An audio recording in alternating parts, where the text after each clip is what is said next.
It appears everything is surreal in Bizarro World, and Tom looks noticeably altered in this photo. They're not escaping the drug accusations.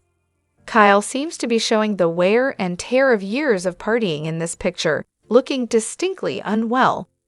Victoria is giving off a vacant stare. You can do this, girl. Just endure 3 more months dating this loser to secure your spot on the show you claim to have never seen. To be honest, I've tuned out of the feud. It felt like being forced to watch a street brawl. There's no doubt that his relationship with Victoria will end in complete chaos, just like his previous ones. It appears his dynamic with Victoria, or Vom, as some might call them, is toxic in a particularly dark manner, distinct from what he had with Ariana or Kristen. This is purely speculative, but the atmosphere seems much more ominous. Hello everyone, welcome back to my channel, Spill Chronicles. It's me, Ramona, here. I hope everyone is having a wonderful day. Keep watching, so let's dive into today's video. On the other hand, when revisiting Scheana's texts to Ariana's mom during Season 4, it's striking how Scheana clearly perceives the negative impact Sandoval had on Ariana's mental well-being. She defended her actions to Ariana's mom out of genuine concern for her friend, highlighting her awareness of Sandoval's behavior. It's interesting to note how the dynamics between Scheana and Ariana shifted over time, particularly after Ariana started dating Sandoval and aligned more closely with Katie, Schwartz, Stassi, and Kristen. Scheana initially saw Ariana as an ally against the West Hollywood crowd, but felt betrayed when Ariana didn't support her against them. In retrospect, Scheana's motives may not have been entirely pure.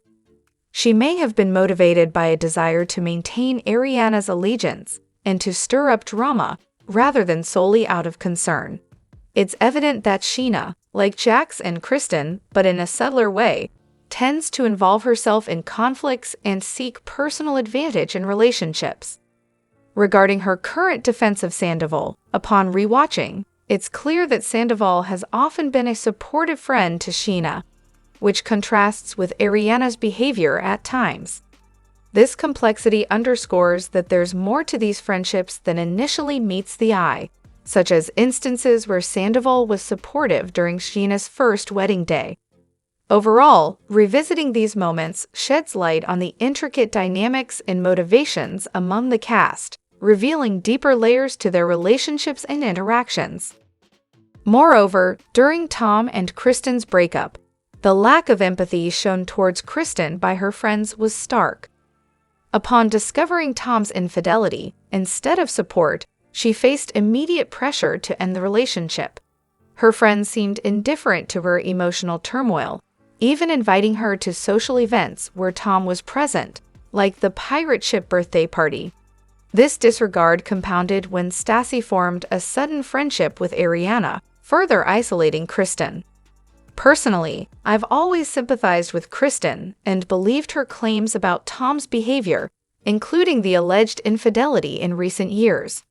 Her actions in the relationship might have been reactive, possibly in retaliation. There's a notable incident where Kristen's friends initially supported her during the breakup, only for her to later sneak out and sleep with Tom, which understandably exhausted their patience with her drama. Kristen has a history of infidelity, which complicates perceptions of her innocence. Despite this, the treatment she received from her friends, particularly Stassi's harshness towards her and Katie, seemed excessive.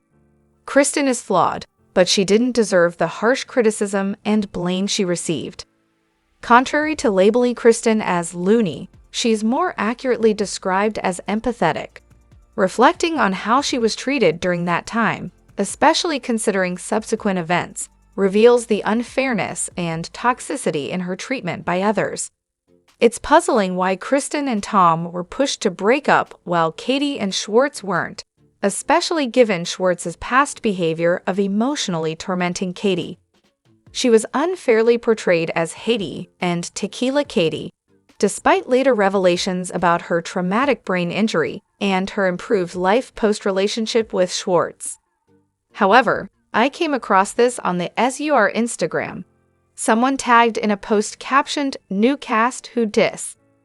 The official SURELES account even reposted and tagged all those featured in the photo. However, it seems more like a playful nod from current employees reminiscing about the OG days of VPR or SUR, rather than an official announcement of a new cast. Additionally, I noticed that one of the girls in the photo seems to be friends with Schwartz and his new girlfriend, as Katie, Schwartz, and Christina Kelly follow some of the others tagged. As for the future of the show, the only way it might survive beyond another season is by returning to its roots with a fresh, younger cast of servers and bartenders. However, it's unlikely to capture the magic of the original VPR seasons. Social media and influencer culture have drastically altered reality TV, with today's participants highly conscious of their personal brands and public image. This awareness detracts from the raw authenticity that characterized earlier reality TV. In my opinion, the show has already peaked and is past its prime. Recapturing the essence of the original cast and seasons seems improbable. Contemporary reality TV participants are more self-producing and savvy about the industry, which changes the dynamics and diminishes the show's authenticity. Bravo has experimented with similar formulas in spin-offs like Southern Charm, Southern Hospitality, and it didn't resonate well with audiences. Similarly, attempts to refresh VPR with Season 9 or 8, I can't recall exactly, received a lukewarm response, highlighting the challenges in recapturing the original appeal with a new cast. On the other hand, I'm not a fan of James, but I just watched the episode in Mexico where Raquel and Schwartz kissed, and Schwartz had a discussion with James by the pool. I can't recall the exact wording, but it struck me that James seems to be one of the few who sees through Schwartz's aw shucks facade and his supposed nice guy persona, recognizing him as a weak, manipulative, and cowardly individual who isn't genuinely kind. I admired James for calling Schwartz out on that. That scene was powerful, despite Schwartz's attempts to downplay it with his tee-hee, aw shucks response. Moments later, he was yelling at Lala, who wasn't even the one who threw a drink at him. The whole situation in Mexico was unpleasant to watch, with underlying darkness and deceit among the cast. Scheana getting married again added to the surreal atmosphere. Notably, there were instances where Raquel was involved with Sandoval while Ariana was left alone. No offense intended, but James likely reacted the way he did because he was embarrassed about his fiancée, who he had mistreated and cheated on, hooking up with other cast members. His criticism of Schwartz and later Sandoval appears to have been more about protecting his own interests, which aligns with his typical self-serving behavior. Moreover, I'm nearing the end of Season 4, watching for the first time, and I find it perplexing how the group has accepted Kristen back as a friend while shunning Stassi. Both have a history of doing hurtful things, so the double standard is glaring. My theory is that Kristen's secretive and manipulative behavior, compared to Stassi's more direct and openly manipulative approach, might make Kristen seem less threatening to the group. Perhaps they prefer knowing where they stand with someone, even if it means dealing with occasional unpredictability. Stassi's departure was marked by resentment over how Jax was embraced despite his actions, and her feeling unsupported during the sex-tape scandal further fueled her departure. Her exit involved burning bridges through media criticism and a contentious reunion, which soured her return. The group collectively iced her out, requiring her to humble herself and accept a diminished role, largely as Katie's sidekick for the remainder of the show. Some cast members likely resisted Stassi's return because she previously dominated as the show's central figure, leaving others feeling overshadowed. Additionally, Stassi's departure left Katie in a difficult position where she had to navigate her own role on the show without Stassi's support, which impacted her dynamics with the rest of the cast who depend on the show for their livelihoods. There was evident jealousy among some cast members towards Stassi's status as the head of the group, prompting efforts to humble her upon her return. Despite Stassi not having committed actions as severe as some others in the cast, she was portrayed negatively, particularly by the Toms, Scheana, and Ariana. Additionally, regarding Sandoval's recent Instagram story with Kyle and Victoria, there's speculation about whether they recorded an emergency podcast due to the Billy drama. Many are questioning if Sandoval can be trusted, given his history with manipulation and deceit. Some believe he may have been kicked off the show early, suggesting the network might have kept him on as a traitor to stir up drama. Despite his smug appearance, it's unclear if he would excel on a show like Traitors, considering his perceived lack of intelligence and poor acting skills. Additionally, contestants are typically required to remain in Scotland until filming concludes, which might explain Sandoval's continued presence there despite rumors of early dismissal. While he exhibits traits that could fit a traitor role, such as manipulation, his abilities as demonstrated on reality TV may not align with what's required to succeed in a game like Traitors. However, I'm genuinely happy to see Tom Sandoval seemingly doing well in his new relationship with Victoria. They look happy together, and she appears to be a wonderful person. It's great to choose love over negativity.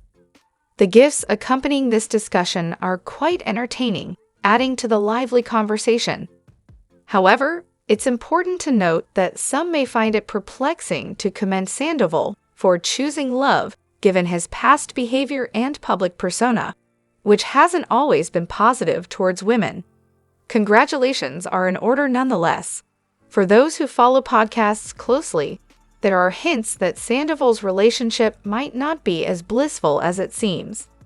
Additionally, suggesting that Sandoval deserves to be with a stunning woman can come across as a strange sentiment. Are you being sarcastic or just provoking a reaction? On the other hand, I've recently started watching VPR and am currently midway through Season 8. While most of the cast members are unlikable to me, I actually find Lala enjoyable. However, I've noticed a lot of criticism directed at her here. What am I missing? What's the deal with the Lala hate? Initially, I found Lala funny and entertaining, but this season has completely changed my opinion of her. She's become whiny, loud, annoying, hypocritical, and seems like a jealous brat now, lacking the charm she once had. By Season 11, it becomes clearer. Lala has increasingly disconnected from reality and created her own version of events. In a group known for trying too hard, Lala stands out by adopting a black accent, which comes across as inauthentic, especially since she's a privileged girl from Utah. It's reminiscent of Scheana's fakeness, but amplified by her portrayal as someone embodying aspects of Tupac's persona. The black accent is particularly jarring and problematic. Her behavior seems to fluctuate between improving and deteriorating in a constant cycle. Initially, I thought she had changed for the better in Season 10, only to see her revert to her previous self. There are also concerns about her appropriation of black culture through her mannerisms and accent. Moreover, there's a perception that she was involved in racially insensitive actions concerning faith. While claiming ignorance about Rand's troubling behavior, she has admitted elsewhere to witnessing it, suggesting a willingness to overlook such behavior to cultivate her BJ's for PJ's image and secure a spot on shows like Housewives. In essence, she embodies the worst type of social climber. Drop your thoughts in the comment section below. Do you agree or disagree? Don't forget to like, subscribe, and hit the notification bell for more updates. Your opinions matter, and I will see you in the next video. Thank you.